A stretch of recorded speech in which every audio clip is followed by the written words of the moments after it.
ভরবেগের সংরক্ষণশীলতায় বলা হয়েছে যদি একাধিক বস্তুর মধ্যে ক্রিয়া প্রতিক্রিয়া ছাড়া অন্য কোনো বল কাজ না করে তাহলে একটা নির্দিষ্ট দিকে তাদের ভরবেগের কোনো পরিবর্তন হবে না। বিষয়টা সহজভাবে বোঝালে ধরি দুইটা গাড়ি দুই দিক থেকে আসছে, আসার পরে একদম সংঘর্ষ হবে, সংঘর্ষের ঠিক আগ মুহূর্তে এই দুইটা গাড়ির যে মোট ভরবেগ সেটা সংঘর্ষের পরে যে এই দুইটা গাড়ির যে মোট ভরবেগ হবে সেই দুইটা সমান হবে। অর্থাৎ সংঘর্ষের আগের মোট ভরবেগ এবং সংঘর্ষের পরের মোট ভরবেগ এই দুইটা সমান হবে। তো আমরা ধরলাম যে m1 ভরের একটা বস্তু আছে যে এদিক থেকে যাচ্ছে, m2 ভরের একটা বস্তু যে ওদিক থেকে আসছে।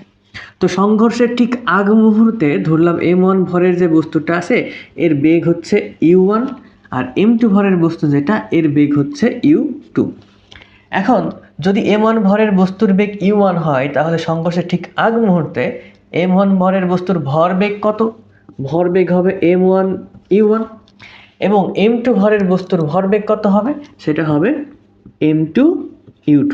এখন এই দুইটাকে যদি আমরা যোগ করি তাহলে পেয়ে গেলাম সংঘর্ষের ঠিক আগ মুহূর্তে এই দুইটা গাড়ির অর্থাৎ m1 এবং m2 ভরের দুইটা বস্তুর মোট ভরবেগ। তো এইটাকে আমরা বলতে পারি সংঘর্ষের আগের বা পূর্বের আগের মোট ভরবেগ। এখন সংঘর্ষ হওয়ার পরে গাড়ি দুইটা কি হবে? গাড়ি দুইটা দেখা যাচ্ছে যে দুদিক থেকে আসলো, সংঘর্ষের পরে দুজন আবার দুই দিকে পেছনের দিকে দেখা যায় চলে যাবে। ধরলাম সংঘর্ষের পরে m1 ভরের যে বস্তুটা আছে, m1 ভরের বস্তুটা এই দিকে একটা বেগ নিয়ে চলে গেল, সেটাকে আমরা ধরলাম v1, শেষ বেগ v1 ধরলাম। আর m2 ভরের যে বস্তুটা সেটা ওই দিকে একটু চলে গেল, সেটা গেল হচ্ছে v2, m2 ভরের বস্তুটা v2 বেগে ওই দিকে চলে গেল। তো সংঘর্ষের পরে m1 ভরের যে বস্তুর যে শেষ ভরবেগ সেটা কত হবে? m1 v1 ভর আর বেগের গুণফল, এবং m2 ভরের বস্তুটার যে শেষ ভরবেগ হবে সেটা হচ্ছে m2 v2।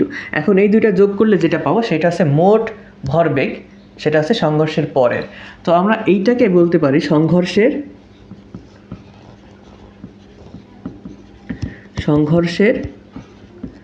পরের মোট ভরবেগ।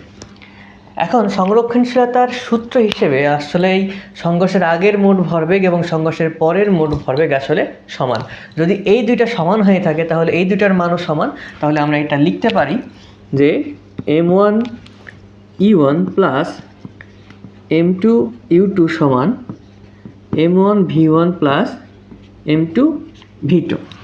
এইটা হচ্ছে আমাদের ভরবেগের সংরক্ষণশীলতার সূত্র। এখন কোনো উদ্দীপক দিয়ে যদি বলে যে এখানে এই সংঘর্ষটি ভরবেগের সংরক্ষণশীলতা নীতি মানে কিনা, তাহলে আমরা প্রথমে টাইটেল দেব সংঘর্ষের আগের মোট ভরবেগ দিয়ে এই মানটা বের করব, এবং সংঘর্ষের পরের মোট ভরবেগ এই টাইটেলটা দিয়ে আমরা এই মানটা বের করব। যদি দুইটা মানে সমান হয় সেক্ষেত্রে আমরা বলবো হ্যাঁ উদ্দীপকের সংঘর্ষটি ভরবেগের সংরক্ষণশীলতা নীতি মানে।